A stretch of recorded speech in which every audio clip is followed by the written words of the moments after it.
welcome again. We'll get started and get on to our topic today. I'd like to welcome everyone to MSM's third Global Marketing Office Think-in webinar. In these webinars, we discuss some of the most pressing issues in international education, focusing on some of the concerns by our colleagues at the various US institutions and brainstorming strategies that will help us in addressing these issues. Today we gather to discuss an important topic, the rebound of enrollment as we've seen in recent times, and acknowledging the changes that we have gone through in the last year or year and a half or so. My name is May Arthur. I'm currently serving as the Vice President of MSM Global Marketing Office in the US. We connect higher education institutions to students from all over the world through our in-country offices and our global recruitment solutions. I've held several leadership positions within the industry, working with international student recruitment, specializing in partnership development, organization leadership, strategic planning, and global operations. Apart from enabling institutions to reach out to the various student markets, we aim to help them in retaining students by improving student experiences. I am an active participant in several industry organizations, including NAFSA, English USA, AIRC, and AIEA. And I'd like to today introduce you and welcome you to our session where we will be looking at the rebound again and the effect of the vaccination rollout around the globe, as we have seen infection rates slowly plummet until the recent variances that have come up, which have affected the mobility of students from several countries. In this Think-in webinar, we would like to start by, again, examining what has happened and how are we going to be prepared for the rebound of enrollment that some of our institutions are seeing. I'd like to start by welcoming our speakers today, George Kacenga and Fred Siegel, and I would like to ask Fred to introduce himself before we move on to the question and discussion period. Welcome, Fred. Thank you for joining us today. Well, thank you, May. I'm delighted to be here and discuss this important topic. Pleasure to be with George as well. As you can see from the screen, there's 40 years here of experience for me, beginning as a rookie admission officer at Boston University, where I left as a director of admissions, headed here to Washington, D.C., where I'm presently living, leading the enrollment enterprise at GW, then the University of Delaware. Careers have sometimes some surprising turns. GW invited me back to Washington several years ago to take on a new role as Dean of Freshmen. And I really learned a lot about what freshmen need to really be successful. And I'll mention some of that later on in the discussion. Currently consulting, I'm on a couple of boards. I talk to a couple of students every year about admissions. And I've done a little bit of interim work as well. Thank you very much, Fred. Thanks for being with us today. George, I would like you to introduce yourself. Do you have a minute? Of course. Well, thank you for the opportunity, and thank you everyone who is joining us here today. Again, my name is Dr. George Kacenga, and I'm thrilled to be with MSM currently. I'm the Assistant Vice President for University Partnerships, but most recently I was hired as the Executive Director of Global Engagement within the Purdue system at Purdue Northwest. I've also worked within the University of Colorado system and at the University of Pittsburgh, all in an international admissions, recruitment, or global engagement capacity. I do currently serve on several boards and have a consultant role as well, but I'm really excited for today's conversation and look forward to addressing some key elements and some of the steps that we've worked out for you to take, but then to have that Q&A period. Thank you again, George. Thanks for joining us. Today, we'll be hearing from Fred and George about their insights on the enrollment rebound that seems that many institutions are experiencing. We will look at the steps that institutions need to take to better deal with the uptick in enrollment and prepare their institutions for international education in a post-pandemic world. I will start with questions, and I'll direct this question first to George. from what you've seen in terms of a recent rebound of enrollment and the flow of students back to the US, do you feel that this is truly a rebound, or is this a delayed demand due to the fact that students just were restricted from coming over to the US? Well, this is the million-dollar question right now. I'm the outgoing president of AIRC, who they're having the American International Recruitment Council, who's having their conference next week. So hopefully I'll get a chance to see some of today's participants there. But this will be the question we're all talking about. IIE's snapshot report that recently came out, the data there suggests that there are about 40,000 students who deferred from fall 20 into this and the future semesters. So certainly that we have evidence that there is a delayed demand component here. But I think our institutions, our higher ed institutions, need to also be paying attention to what is their ranking and status? Where do we think this rebound is going to happen? I hope that we see it everywhere, but it's likely that the higher ranked or more prestigious programs are going to see the swell of whatever rebound happens. And then I think some of our other institutions are going to have to do a little more work to experience the rebound as these students come back into the US. So I have a couple other thoughts, but I want to offer Fred an opportunity to chime in. I don't want to take over too much. Thank you, George. I've always been a contrarian. So whatever the headline says, I always kind of look deeply into it and maybe think things through in a little bit different way. Let's be honest. The international enrollment since 2014-15 has been in decline. Lots of reasons: competition from many countries all over the world, the increasing price of education in the United States.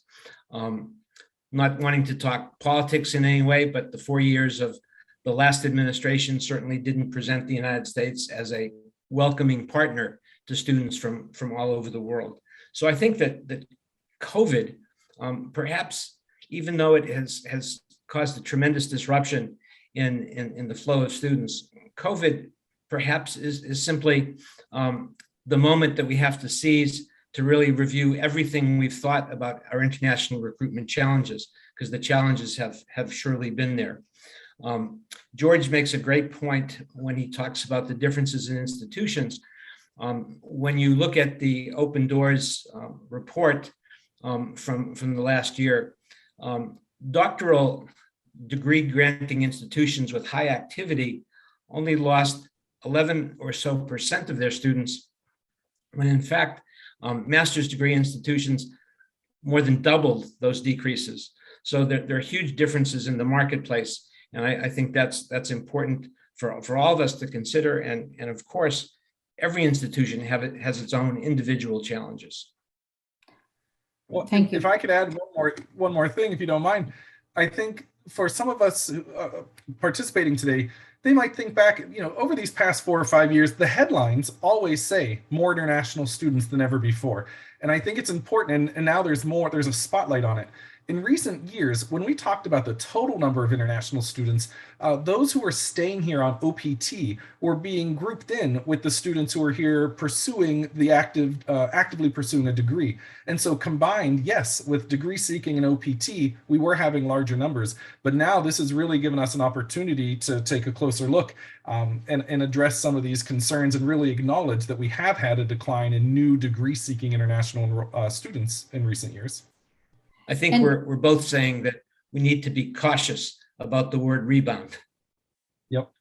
Correct. And I was going to say, how much of that rebound or the increase in numbers that have come in are a result of the fact that Australia was not open. And, other destinations might have been harder now to get to because of the travel restrictions. So maybe all points directed, everything pointed to the US as the place to go, and with the welcoming message in recent times. But again, it's really when you're in an institution and you're thinking about, okay, their students are coming, everybody's busy, everybody's happy. We've gotten to the level of visa issuance that we had in 2019 or almost, and exceeded it in India and so on. How do you manage your enrollment strategy and in a way try to get to the point where it's COVID proof? Is there such a thing? Can you get to that, scenario really? I'm not sure that we will ever have a COVID-proof, approach. Some schools many schools who pivoted to online delivery, or maybe they had synchronous and asynchronous models. Sure, that was innovative and great, and I think we learned some things that will continue in our academic pedagogy moving forward. But in terms of that enrollment and recruitment strategy, it needs to be COVID aware for sure. But I don't think there is anything that is truly COVID proof. Our best COVID proof approach is to be communicating with our university leaders about what we think enrollment forecasts are going to be and how they change based on variances and the closing of borders that we see.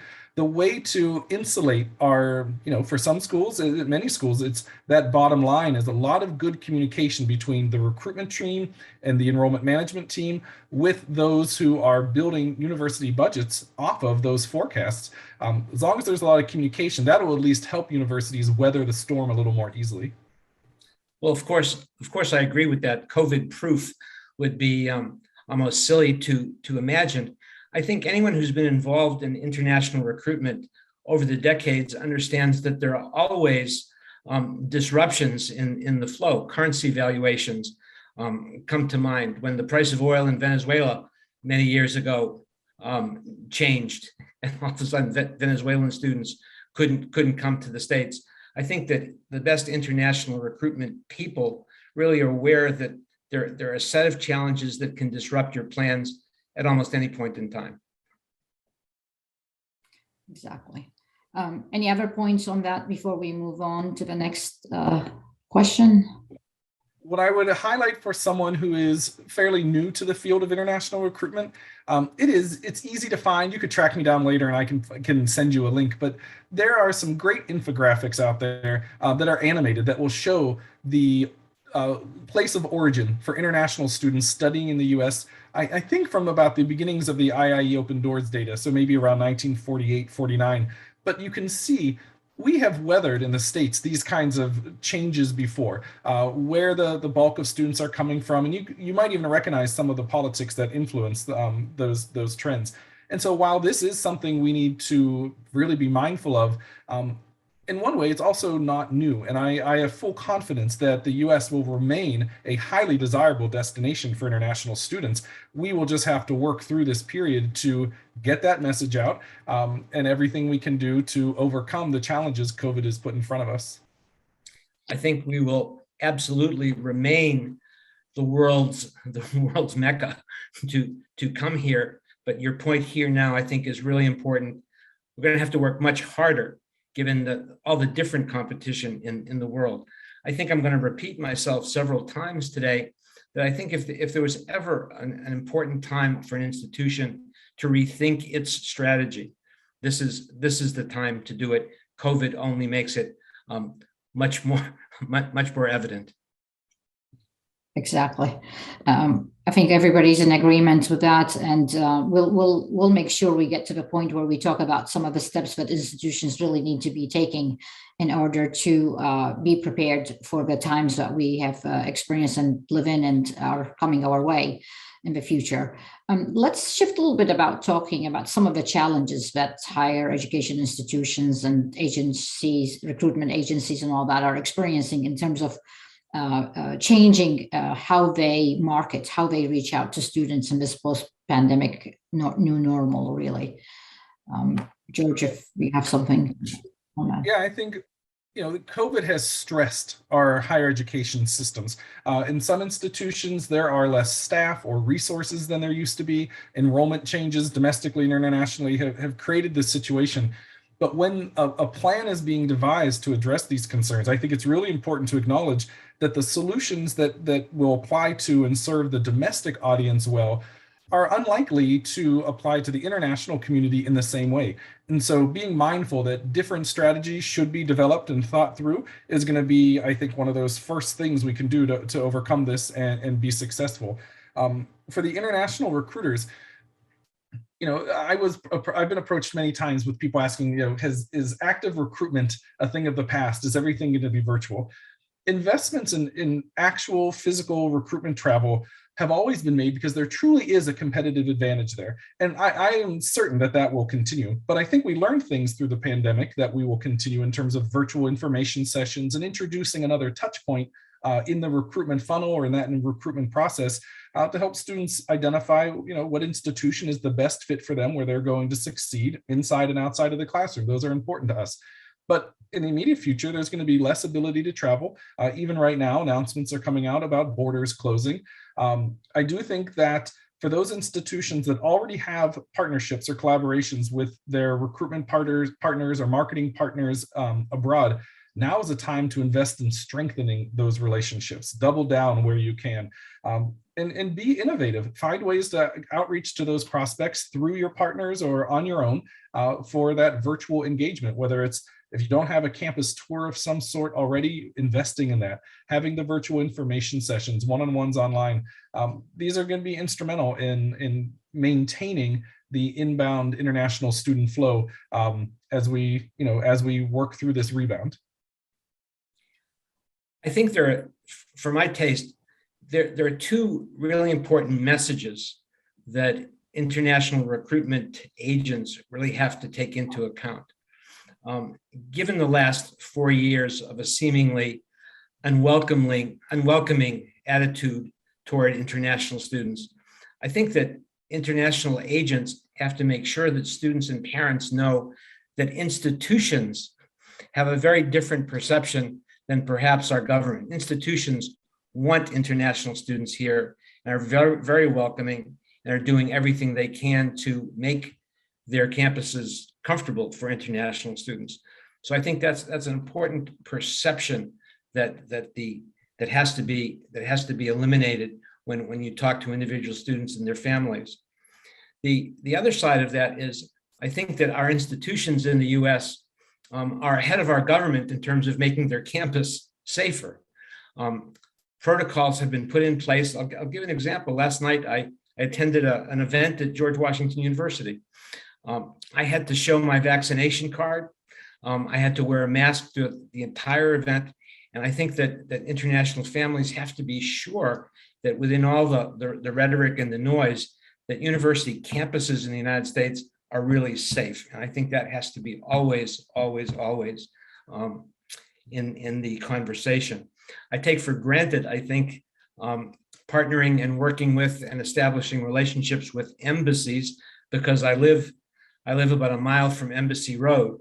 It was easy for me at George Washington University to have our international people reaching out and establishing those relationships. Perhaps international travel will be curtailed because of budgets and or disease, pandemic.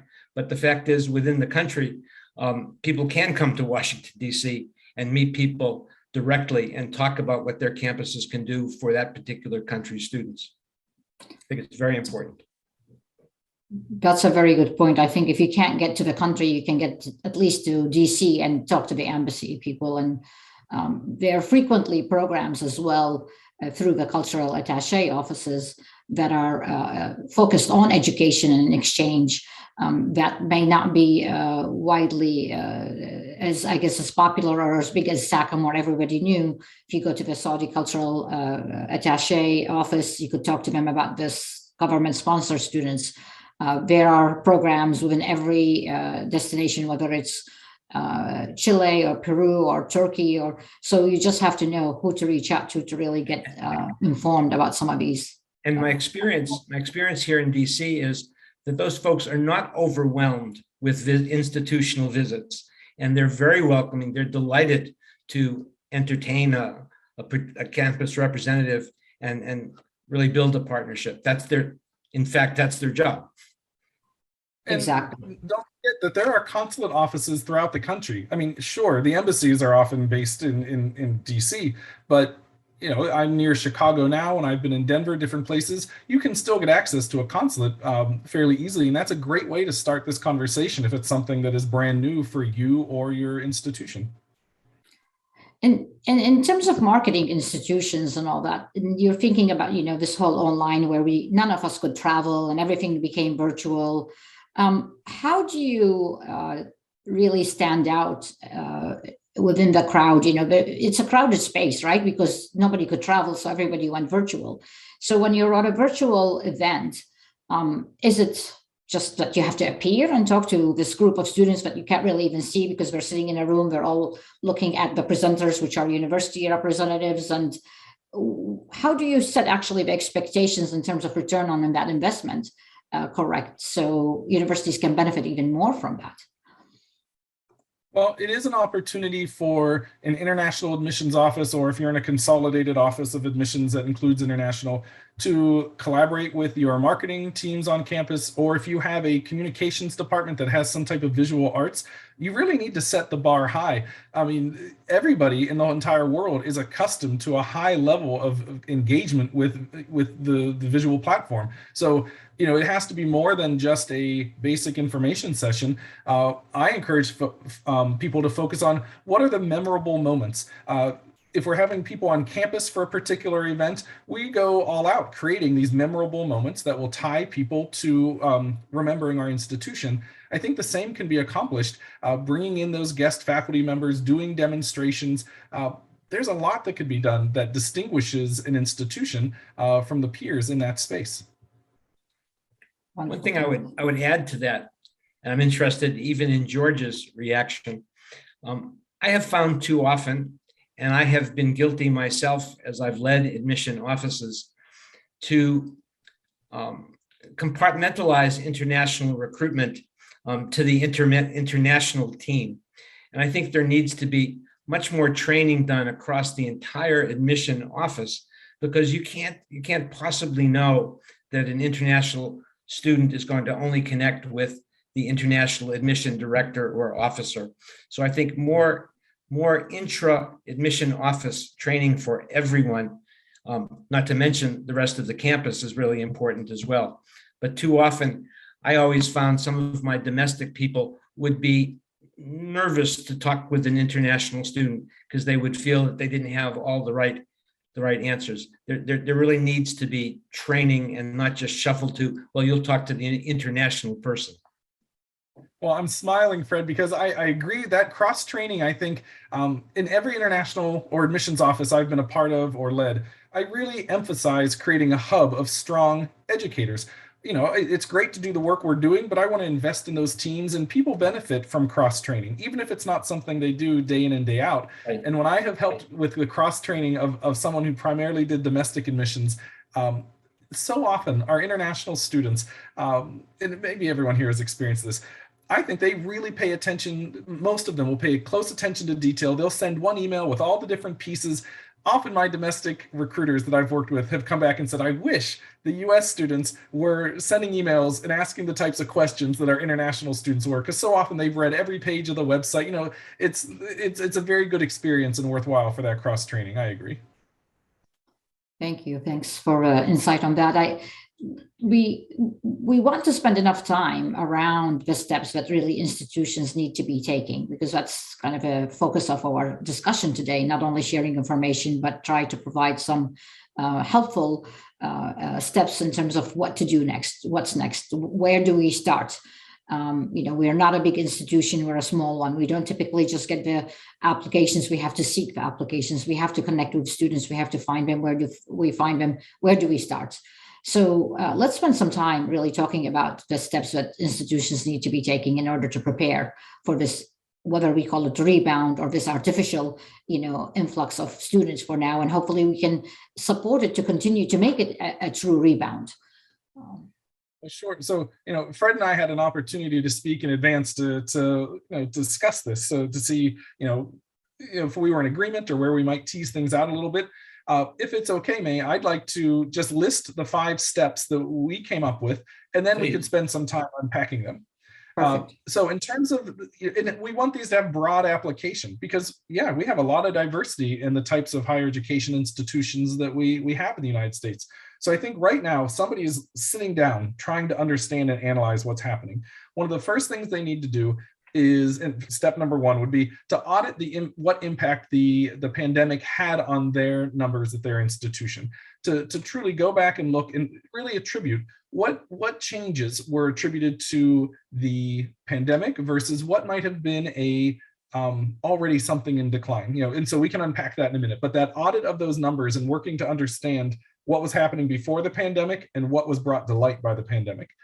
Number two would be to revisit and make sure you understand the institution's strategy. If the mission or the vision of the university or college has changed in some way, you don't want to go all in on what the old strategy was and then miss the mark on some new approach. Three, we want to revisit then the international enrollment strategy to make sure it aligns with that institution strategy. Four would be to engage with the professional community, talk to your partners, get in the professional organizations, make sure you're active out there, hearing the solutions and challenges others are facing so you can apply them to your own institution. And then look for those partners or those vendors who are going to be able to add to your institution, expand your capacity, and really leverage the many opportunities that are out there to help you leverage the rebound such that it is in the maximum way. But that's trying to be, I elaborated a little bit more than I should. Those were the 5 steps. So now we can go back and unpack them a little bit more. And so, well, the first one, you did a great job on that. I guess I only want to add to that, George, and we're going to talk about advocacy in a moment. I think it's truly important as a plan is developing. Sometimes it's still too compartmentalized within the enrollment team, maybe to the provost. The entire university has to be pulled into all that thinking, so everyone is playing on the same team.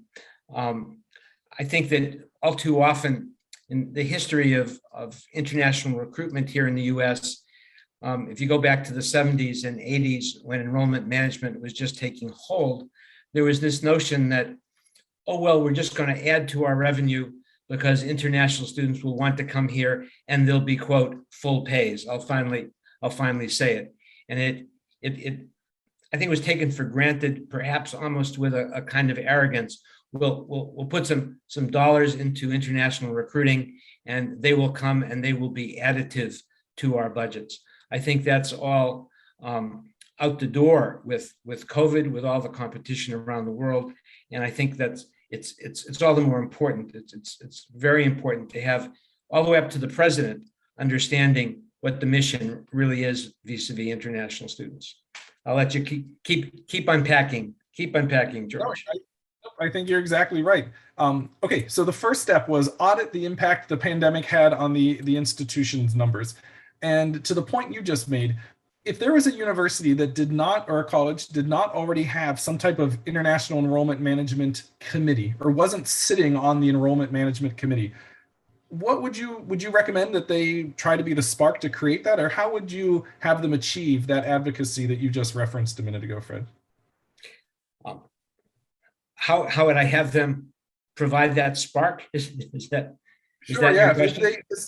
It's what you're saying is important, that the message get out there that, many people have said everybody is a recruiter, but if the culture doesn't exist there, how do we get them to feel that kind of vibe in the campus community? I would be working with every dean's office on every college campus, perhaps holding, a little bag lunch with every dean staff to get them on board. Every institution has different relationships recruitment wise with their dean's offices, but it really does get to faculty in the end.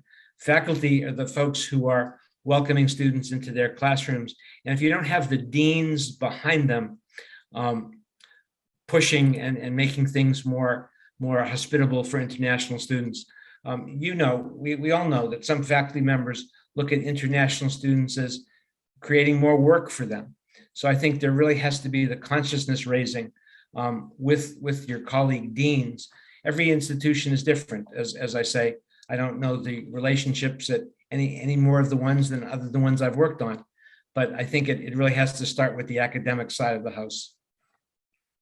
Okay, so then the next step was to revisit the institution strategy. I've definitely seen institutions where their enrollment has dropped enough, or the focus on international affairs or global engagement has been maybe put on the back burner while they're focusing on other more pressing matters. And so this idea of revisiting the institution strategy is to make sure that our international teams and offices don't put the burners on full only to reach some kind of target that is no longer matching what the institution would be asking of them. I don't know if there's anything more you would comment on that idea of just making sure the institution strategy is on point. You've said it perfectly. Okay, and to your point though, to expand is, connecting with those deans. Institutions, universities aren't always fast moving spaces. And so maybe a written document hasn't been prepared, but if you are in touch with your leadership, maybe you're working through your senior international officer or you're doing outreach to deans directly, even if you can get that confirmed through email, what some of their goals or targets or what's shifting, that also would help you make sure that what you're working towards aligns with what their objectives are, I think. I have an anecdote, which I'm not sure is appropriate at this moment, but I've been waiting to share it. I mentioned coming back to GW as a dean of freshmen, but they packed my portfolio with supervision and responsibility for the International Services Office. I had a wonderful International Service Director, Greg Leonard. I'm going to mention his name. And in fact, he taught me everything I needed to know about hospitable environments and what to do to increase international student recruitment. But when I got back to GW and I visited the International Services Office, it was housed in one of the worst buildings on our campus. 4 different floors. The office was an administrative nightmare. And as much as I wasn't a recruitment expert for international students, I was an administrator, and I was running to our vice presidents to say, we need a new space. And it took a lot of yelling and screaming to do that. But it was a moment for me to understand how horribly a major institution can look. GW had 3,000 international students at the time, and they couldn't understand why those numbers were flat. They were flat and starting to decline. And when you walked into the Office of International Student Services, the place was horrible. I probably shouldn't mention my specific institution, but we fixed that. So I think there are administrative steps that you can take to really make a real statement to your international community, whether you have 3,000 or you have 50. I've written about and done a lot of work in the return on investment space, and I can't speak strongly enough about the importance of word of mouth. And what you're saying is that, I mean, the students, the lived experience of your continuing students is going to reach the prospective students in those home countries. And so it's important to be investing in that sense of belonging for all of our students, the continuing students, because it does come back.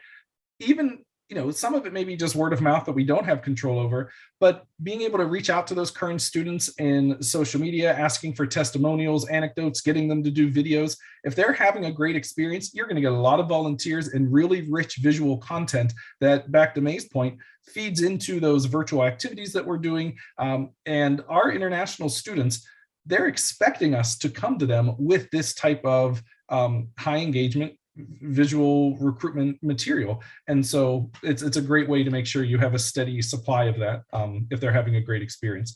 Okay, we've talked about auditing. We've talked about revisiting institution strategy. Then there's revisiting the international enrollment strategy, just making sure that you're aligning the efforts and the strategy you're putting together with the institution. Again, that could be the digital and visual marketing and what you're doing in that capacity. You may need to request funds to increase that digital footprint if you're not able to partner with the marketing office or maybe domestic admissions already. What CRM are you using at this point? And are you investing in a well thought out, well planned communication plan that is, I think about our communications in an axis kind of way of there's both transactional and relational messaging. So the transactional is just our regular, how do I get your app completed on time? Relational helps me figure out why I'm going to attend this particular institution. And then I also think about static and dynamic messaging. Static is tied to a particular deadline that's coming up. So it's always going to go out to whoever fits a particular audience 2 weeks before the deadline or whatever the date is. But dynamic are those drip marketing campaigns that once the student takes an action and reaches a certain status, they start getting messaging. If you haven't built out this kind of campaign, you are behind the curve, I think. And right now is a great time to be making the request to get some of these resources. If you don't have them, some of your marketing partners abroad are going to be able to provide this service to you baked into whatever service fees you may already be paying them. So that is a great reason to reach out to your partners. Because the last point here would be about those recruitment and marketing partners, making sure that you are conveying to them what your institution's goals are, because they want to work well for you and achieve those goals, but they need to be clearly articulated. And if you're not sure what they are, it's going to be hard for them to understand what they are. There's an important paradox, I think, that George is bringing up. This is the moment to be looking upward at your institutions to ask for a reinvestment of resources. But at the same time, I think an enrollment manager or director of admission has to manage upward the expectations of their management. And in fact, we're talking about real long-term planning at an institution, not the admission office. I got to get the students for next fall. We're building a strategy over 4 and 5 and 6 years and longer. It might be that provosts and presidents and chief financial officers say, well, we'll give you another X thousand dollars, but what are you going to produce for me tomorrow? And I think you really have to be very, very clear in terms of this being a long-range investment, as opposed to this is going to pay off next month or next semester. I think sometimes directors of admission get trapped in that, and they put themselves in a very difficult position. I've had success multiple times with this framework that you're articulating better than I may have, but there's a significant difference when you go to your leadership with an ask for resources versus telling them what will happen at different levels of resource. Based on what I currently have, we will achieve these outcomes reasonably. But with this incremental increase or this incremental increase, we anticipate these changes in deliverables. I have found that approach lands much better than what many people go to their leadership saying, we are understaffed, we don't have resources, which may all be true, but it's in that presentation that makes all the difference in getting what you need to deliver for the institution. I'd expect that you've done that very successfully. I hope so. I would say so. My track record, I hope, shows that. But okay, let's continue on with our steps. The fourth step would be engage with the professional community. If you're not members of some of the leading organizations, I can't stress enough how important that is, not only for the community, but for the conferences and the exhibitor halls and all the resources that are produced. It can really take you from entry-level activity in terms of recruitment to being a pro in a much faster time than you trying to create the wheel all over again for your institution. And hopefully some of our attendees will be at the ARC conference next week, where we'll be exhibiting and sponsoring the event as well. And we have 4 or 5 sessions that we're delivering at the conference as well. And I'm sure ARC is still accepting. If it's in Miami, a great place to be if you're starting to encounter cold weather.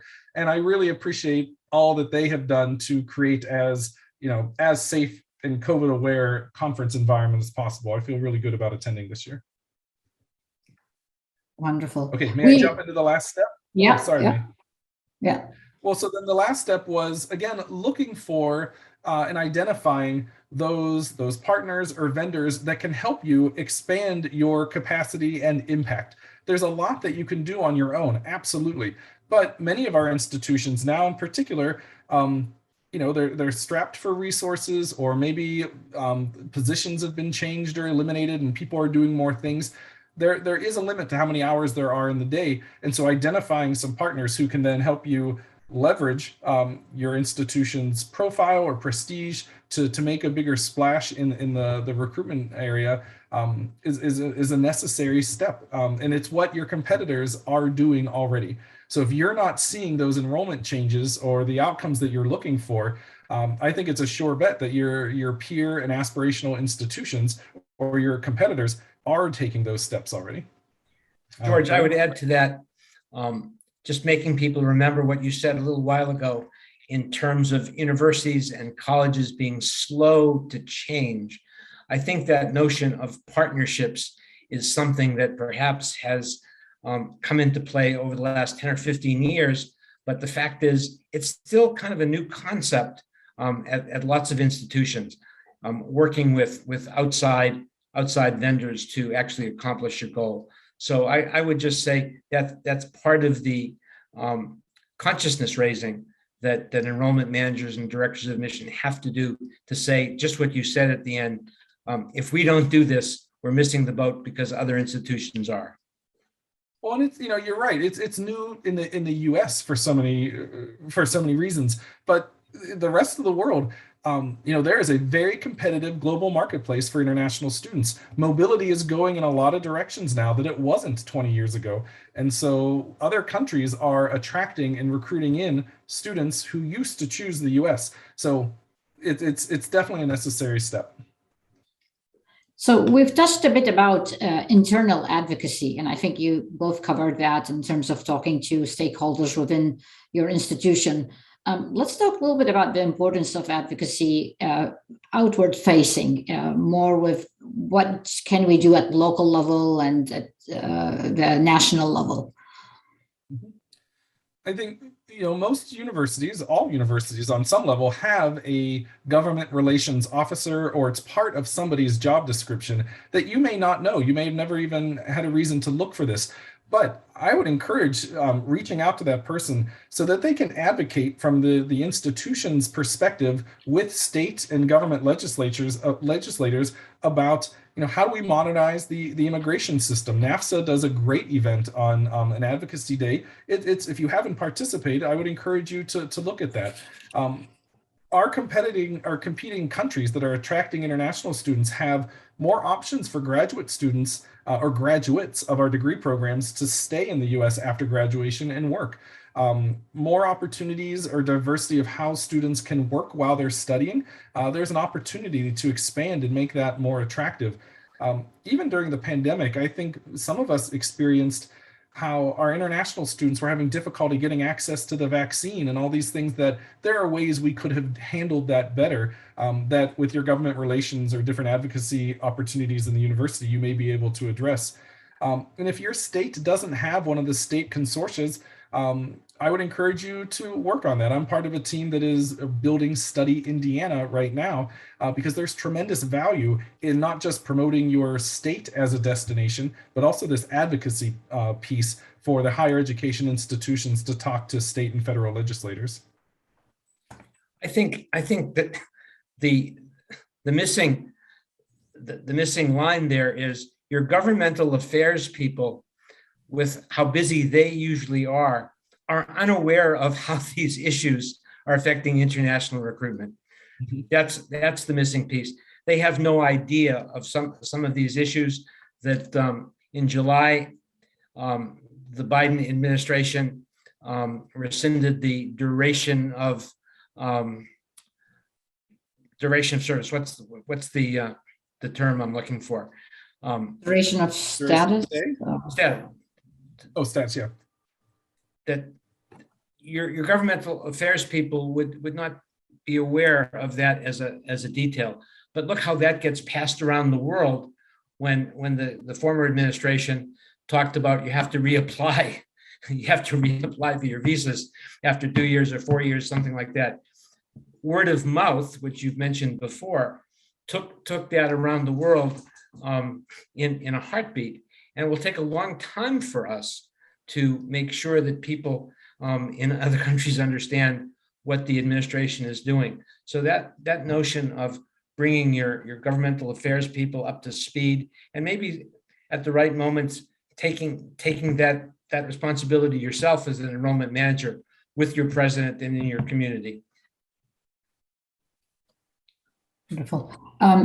It's about 1:45 now. I'd like to stop and see if there are any questions before I continue asking the few questions that we have remaining, just so we don't run out of time.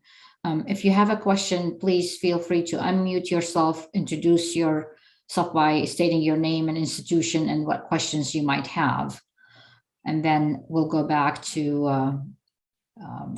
other areas that, topics that we can cover.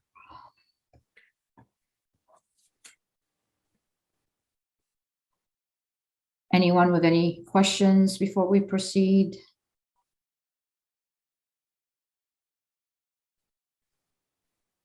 Okay, I think if yeah. I was going to say, it's always challenging. I've taught, and you often have to leave that 15 to 30-second window of silence for someone to speak up. Exactly, to unmute themselves and ask a question. And someone can always, Steve Trachtenberg at GW always would say, if you're afraid to ask the first question, just ask the second one. I like it. I think there is also a Q&A feature or the chat window if someone wanted to paste a question. Yeah. I was going to add quickly. Oh, go ahead. Sorry to interrupt. May I was just saying, since this being a webinar, participants are not able to, unmute themselves. So if in case they have any questions or, we want to give them a chance, they can just drop their questions in the Q&A panel or the chat box, and we can, of course, unmute them. Great. Yeah, thank you for letting us know. So thank you. Or maybe that's part of the problem. In the interim, if we're waiting, there was an issue on recruitment strategy that I wanted to bring up. I was delighted when a former student of mine just became the vice president for enrollment at Smith College in Northampton, Massachusetts.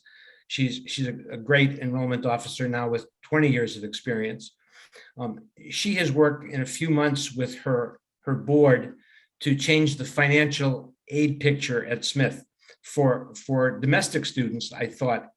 And when she shared with me her plans, I said, what are you doing about international students? And she said, oh, this is going to apply as well to international students. We're going to eliminate any loan features of their packages. I think all too often, as international recruitment had become in vogue in the 70s and 80s, this was about, well, this is all going to be full payers. And I think that every institution, as much as the discount rate is so important, I think there really has to be a revisiting and a realignment. The spending financial aid resources is a revenue generator, as enrollment managers know.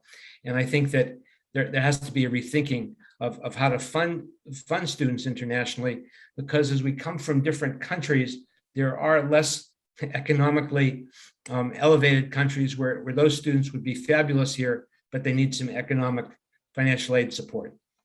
And that actually brings us to one of the questions that we were going to be covering today, which is really around managing the budget models and where does the international tuition fall into that, and how do you be able to meet your goals without counting too much on the international tuition, and again, where does that fit and how best to allocate the potential funds that you can get from international enrollment to achieving enrollment numbers. George, if you can talk a little bit about that, that would be great. Yeah, I think, again, to strengthen the profession in terms of, understanding how do universities work. It's not often shared down with the recruitment team or, our newer professionals, but taking the time to ask that question, understand where does international tuition fit into the big picture, because it can be volatile for reasons that are well beyond the control of an expertly run international admissions office. There are just a lot of global factors that can play a role. I was in a university once where our state was frozen unexpectedly by one of the largest senders of sponsored students into the US. And so we had about 100 or so students who we were expecting for this fall.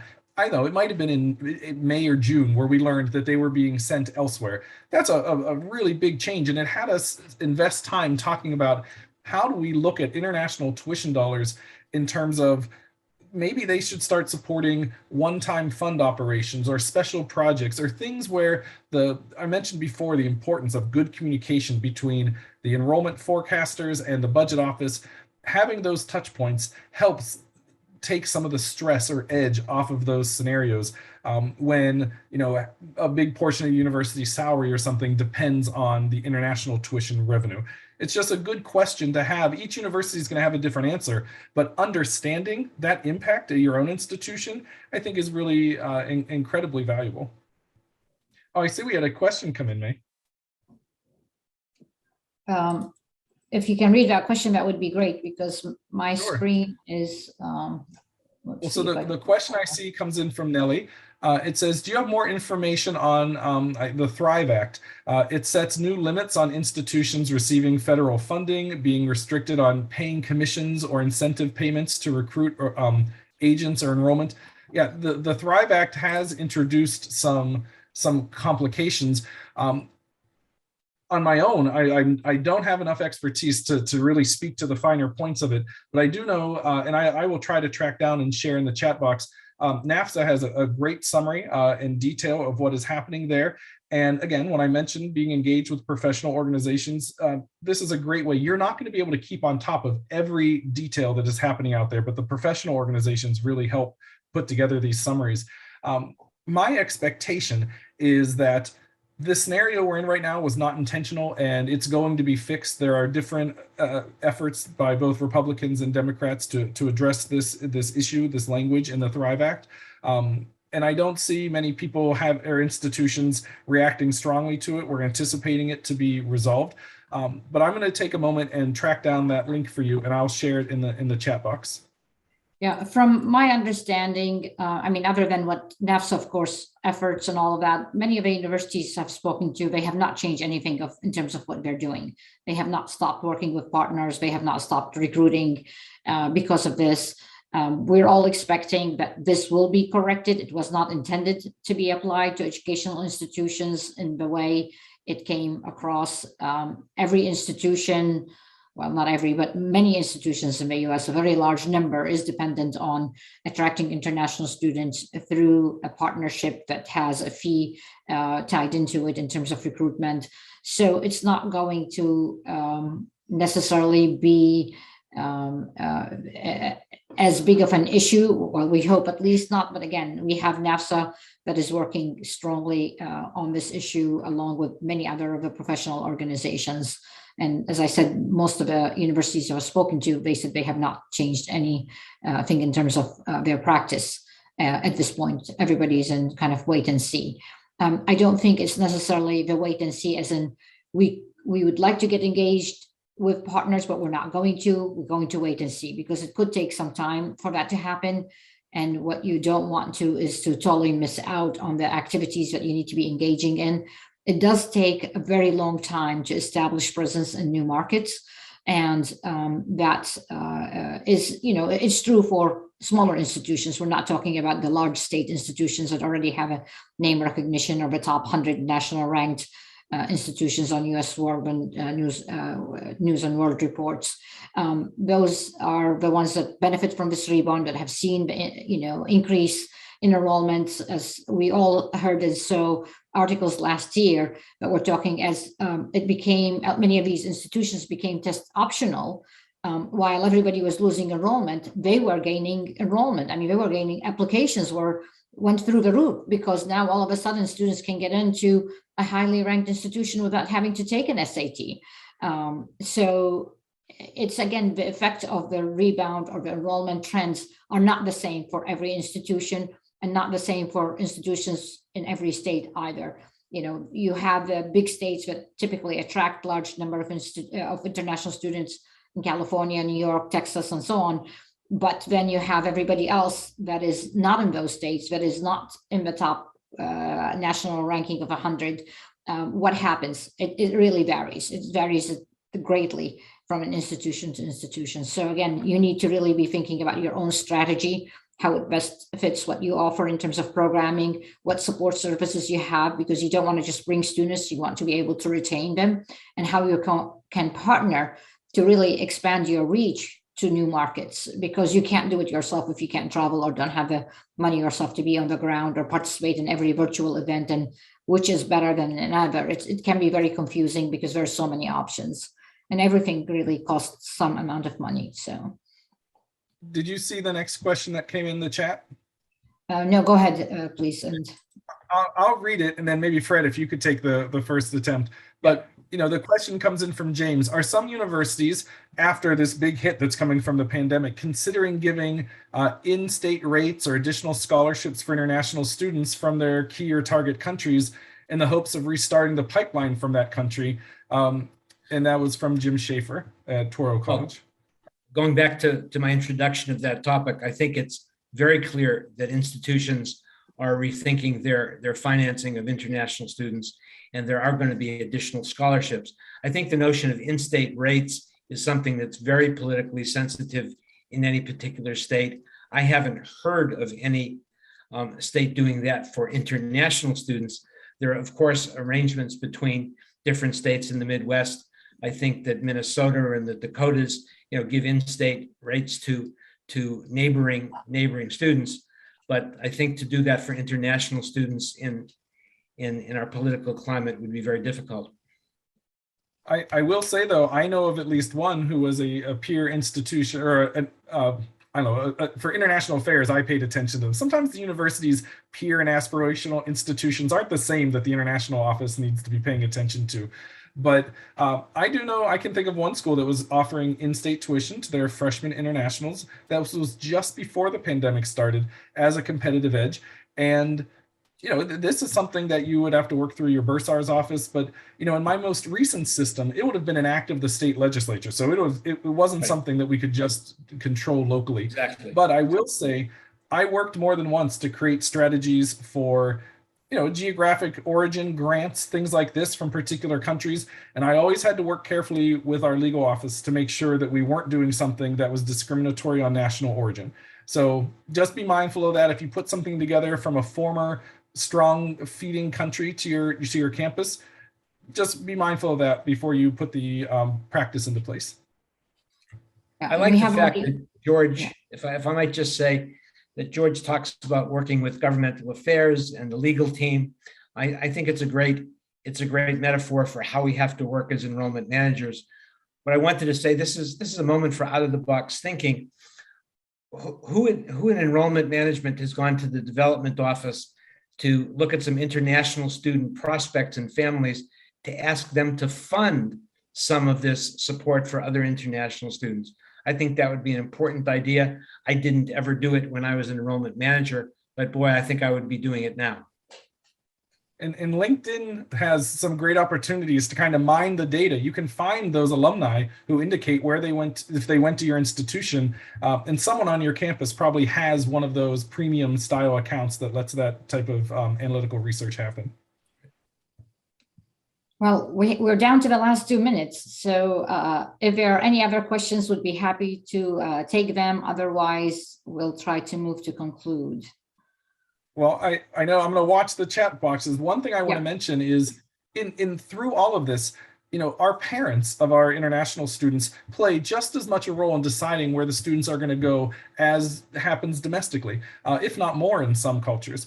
So if your institution doesn't have some type of web page that speaks about how you responded to the pandemic or what the campus has been doing to keep that as healthy and safe an environment as possible, if that doesn't exist, I would encourage you to create something like that, because including references to that goes a long way to creating those assurances for the families that are nervous about sending their sons and daughters abroad to study in the US. Terrific. Thank you both. I really wanted to thank both of you today for the really informative discussion that we've had around the enrollment rebound and the steps that universities need to be thinking about and taking action on at this stage in order to ensure more of a healthy return of enrollment to campus. We are not out of the pandemic, and it's going to be with us for a while. We'll have to live with this unexpected border closure, restrictions around access to visa appointments, again, due to due to changes and what happens, from a city to city in different countries, and the mutation of the coronavirus. We, again, can't sit back and just wait for things to settle.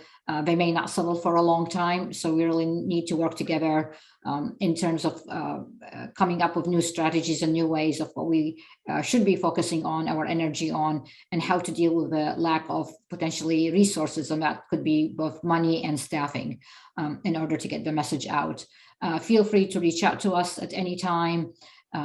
We are very active, again, in with our professional associations. We present as often as we can at these events, and we're happy to just have a quick conversation and chat with you as you come up with additional questions that we might have not addressed today. And we're a minute over the hour. Thank you again for joining us, and thanks to our speakers.